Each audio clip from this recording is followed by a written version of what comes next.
Good news and very good news, ladies and gentlemen, regarding Vessel of Hatred and Diablo Season 6. There is a review build out there, and I am part of it. That means from now on, I can actually play the game already. I can test the leveling, the new progression, the Spiritborn class, leveling 1 to 60 guides, leveling for every single class guides, what changed, how many Obolds are you getting in Torment 1, 2, 3, and 4? Do you ever have to go past Torment 2, or do you want to stay in Torment 1?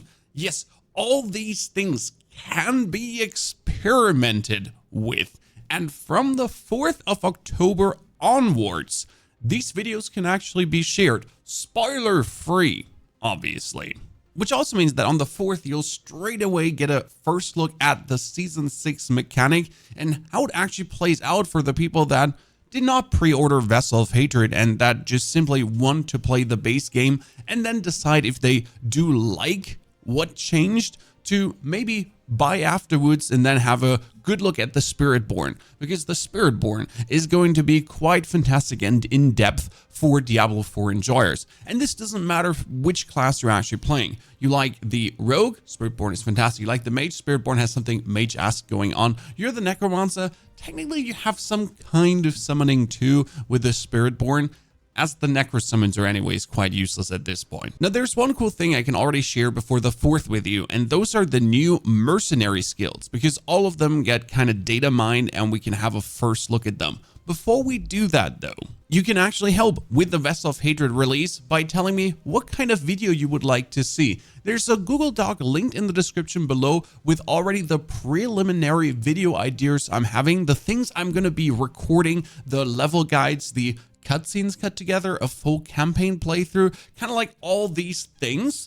And you can then in these comments tell me if there's something that you desperately need to know, something that you feel like should be covered because it is pertinent, important information that you yourself are simply lacking. Since you might not be aware of this, but Season 6 Vessel of Hatred is vastly changing the game. It's now 1 to 60, 300 Paragon points afterwards. You got 8 different difficulties, so which one do we actually start at and which one makes sense to level with? When do you do strongholds? Because they give +1 level. Actually, they gave 2 levels on the PDR, so that was insane. And which torment level of Nightmare Dungeon do you need to grind for the maximum amount of masterwork materials? And especially, finally, we could get a look at the Undercity.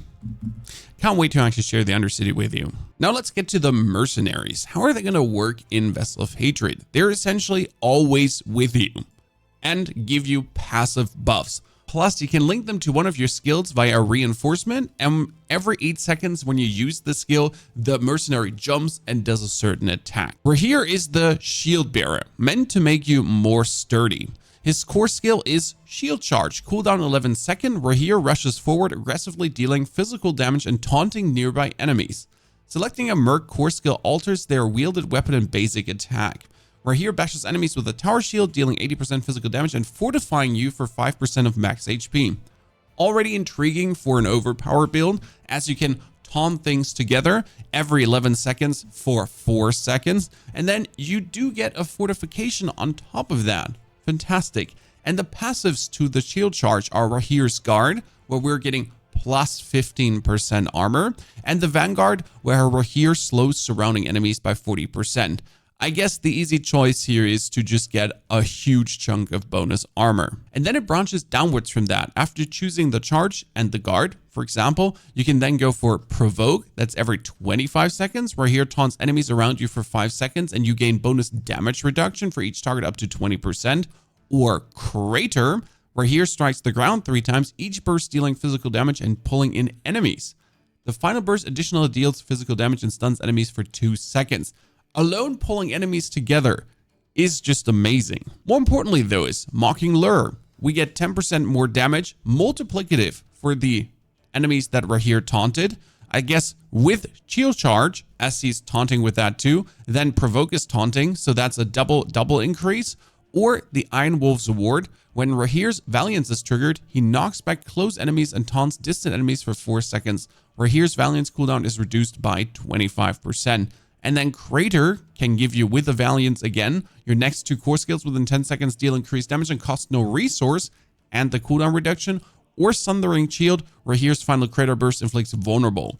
It's a way to solve vulnerable to a degree if you could reduce the cooldown of the Crater skill. Now that is his charge skill tree, but he does also have the Ground Slam skill tree. And that's where we're having the Ground Slam, where brutalizes the ground, dealing physical damage and slowing enemies. Targets in the center of the slam are slowed by 60%. And then Raheir swings around, shield enemies, dealing physical damage. Every 3 swings, Raheir heals you for 2% maximum life. Huh. If I'm not mistaken, the mercs can't get stunned. So that's every 3 swings, permanent heal you're getting passively on the side. And then Raheir will also grant you a 15% resistance to all elements, or when you use a healing potion, Raheir taunts enemies. That is quite interesting, but it can only occur once every 20 seconds.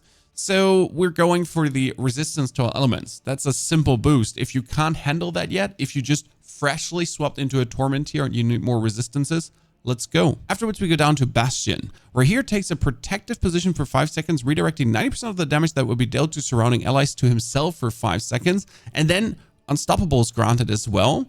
This gives you inspiration. Enemies affected by Raheir's Ground Slam take 10% increased damage. That's great. Ground Slam into bonus damage. Allies affected by Bastion deal 25%. Ooh, that's a huge damage buff. Iron Wolf's Virtue. When Raheir's Valiance is triggered, he heals you for 25% of your max life. I don't feel like that's as useful as getting the huge damage boost together with the potential of the elemental resistance. And then the shield throw alternative. He throws his shield, taunting enemies. The shield bounces up to 3 times and cannot bounce to the same target twice. Then when Raheir's Valiance is triggered, he also casts Ground Slam and Shield Throw, or Consecrated Shield. Raheir's Shield Throw consecrates enemies for 6 seconds, directly damaging a consecrated enemy, heals you for 6% of your maximum life once per target. Yeah, that's a clear cut right now on the side for the Bastion skill with the inspiration. And the same kind of goes on the shield charge tree. There seems to be like one very good option, and the other one is absolutely, well, optional. Then we get Varyana, the Berserker Crone, and she's mostly the best one because her passive skill is you getting more movement speed for every enemy you kill in a kill spree kind of meter counter. Our first core skill is Cleave. Varyana slashes enemies with dual axes, dealing physical damage. She has a 45% chance to also deal 400% bleeding damage, affecting them with damage over time. Then Hysteria, you gain bonus attack speed for 5 seconds whenever Varyana damages an enemy up to 12%. Just 12% more attack speed, as she exists. Or she could do Vulnerable. But let's be fair, bonus attack speed is just king, as many builds are just lacking or wanting more. Which leads you to Bloodthirst. Varyana enters Bloodthirst, gaining bonus attack speed, movement speed, and Unstoppable. Varyana's Bloodthirst grants another 10% attack speed to you for the same duration. Again, 12% more, 10% more. Plus, while she has Bloodthirst, enemies around her deal 10% reduced damage, or the Bloodthirst further increases your attack speed by 15%. That's 12, 10, and another 15. Whew, quite huge. Otherwise, you could go for the Whirlwind, where she's just spinning around, and then that gives you no escape. Varyana pulls in enemies. That would be a bonus pull-in for classes that don't have that. Or Taste of Flesh. When you or Varyana deal direct damage to an enemy inflicted with any of her bleeding effects, you heal for 1% of your maximum life. That's kind of broken compared to the one from Raheir, as Raheir has it like once per target, and you have like a continuous smashing away at the enemy to get yourself a bonus heal. Alternative, you could go for the Shockwave skill tree, where she does Shockwave, and that Varyana batters enemies with a mace, dealing physical damage with increased critical strike chance. Not so good, but it's knocking down things. Then Crushing Force. When Varyana deals damage to an enemy, she has a 30% chance to knock them down for 1.5 seconds. If you become crowd controlled, Varyana leaps towards the enemy that inflicted it, dealing physical damage and knocking down surrounding enemies. Does work against everything but bosses. Followed up by Earthbreaker. Varyana crushes the ground with her mace, leaving a tremor, knocking down enemies repeatedly. Rampage, you deal increased damage to enemies afflicted by Varyana crowd control effects. Dismembering, enemies damaged by Varyana's Earthbreaker are left exposed, causing your next hit against them within 3 seconds to be a guaranteed overpower. That's quite intriguing, but Earthbreaker is only every 17 seconds, even though it lasts for a while as you repeatedly stun things for 3 seconds. So it's every 14 seconds you get a guaranteed overpower. It's not terrible. Or Ancient Harpoons, where Varyana launches harpoons forward, pulling enemies and stunning them. Annihilator, Varyana's Ancient Harpoon additionally slows enemies by 40%, plus bonus lucky hit chance, Or Iron Grip, where the harpoons travel faster and reduce enemies' impairment resistance by 50%. Generally speaking, it seems just better to take the heal or the bonus attack speed with even more attack speed. That's just straightforward. Movement speed and attack speed bonus is king, making you overall faster. And then we get the final one, that's Aldkin, the Cursed Child. And he's meant to be a bane and a boon kind of thingy. You got Haunt. Aldkin emits 3 ghostly souls at enemies, each haunting their victims and dealing 90% shadow damage over 10 seconds. If a target dies while being haunted, its soul jumps to another target, and then Aldkin shoots a burst of dark bolts at an enemy, dealing 30% shadow damage. That could lead us to Terrifying. Hits of Aldkin's Haunt have a 30% chance to inflict vulnerable, ergo he would just consistently make things vulnerable. Or Exhaustion. Aldkin's shadow damage has a 5% chance to daze enemies for 2 seconds. Yeah, that daze is not really, 5% is too low, therefore you'd rather go for vulnerable, but comparing that to a consistent buff to your attack speed or armor from Raheir plus elemental resistance, that all seems vastly better. But Aldkin then can go into the Field of Languish. Aldkin desiccates an area for 6 seconds, slowing enemies within by 40% and reducing their damage dealt by 20%. Into Paranoia. Languishing enemies take increased damage. That's nice. And then Lucky Hit. Attacks against languishing enemies have a chance to daze them. Bonus daze, bonus stun. Could be good for rogues or interesting for rogues in general. Then you instantly kill languishing enemies with less than 40% life. Does not work on elites. Definitely nice if you're going through the pit just trying to save times, especially the higher level of the pit you do, to just absolutely destroy the normal rebel, because from 40% HP life and down, they're just gonna die. Otherwise, Chain of Souls, Aldkin chains up to 10 enemies to himself, tethering to them and dealing 84% damage over 2.5 seconds. Now let's see, that could be damaging a soul chain enemy, detonates the chain early, dealing shadow damage around them. Aldkin's Chain of Souls cooldown is reduced by 1.5 seconds when a chained target dies. That definitely is going to make it come up quite a lot of times. Alternative, Aldkin can go into the Flame Tree. That would be Flame Surge, where he channels a cone of flame forward, and then Aldkin hurls a flaming bolt at an enemy, dealing 40% fire damage and burning damage over 4 seconds. If that counts for the Sorg, it could be a bonus way of applying burning to your enemies, which leads to Covered in Ash. Hits of Aldkin's Flame Surge slow enemies and deal additional burning damage.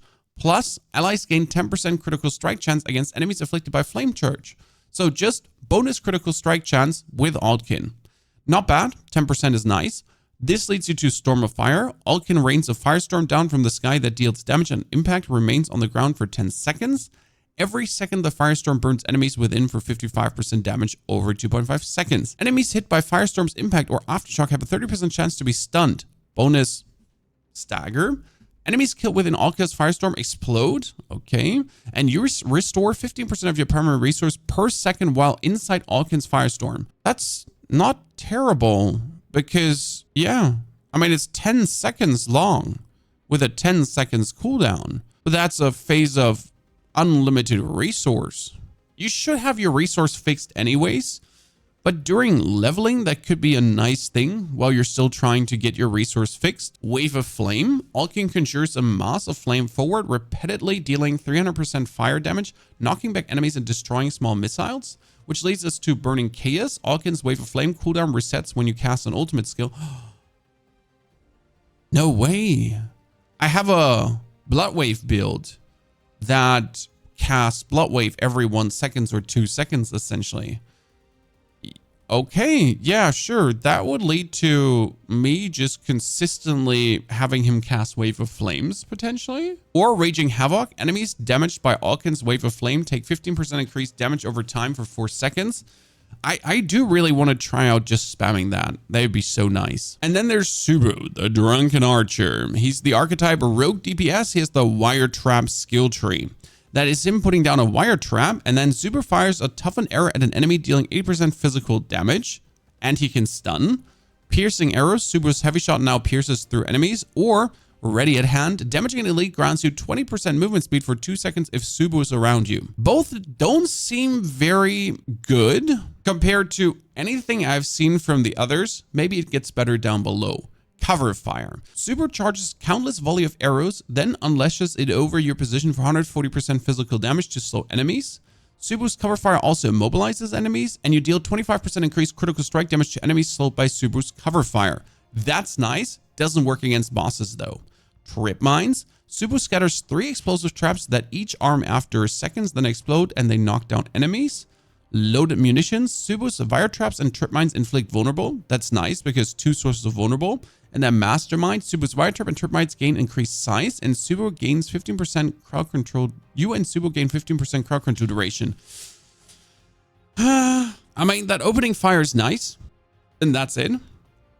So far, I would say the other 3 had better choices, but maybe his Molotov skill tree is better. He has a Molotov, where he throws it down, repeatedly take burning damage on the enemy, and then Subo launches 5 bolts at an enemy, each dealing physical damage. The final bolt explodes, slowing enemies. Crowd control again, bonus stagger.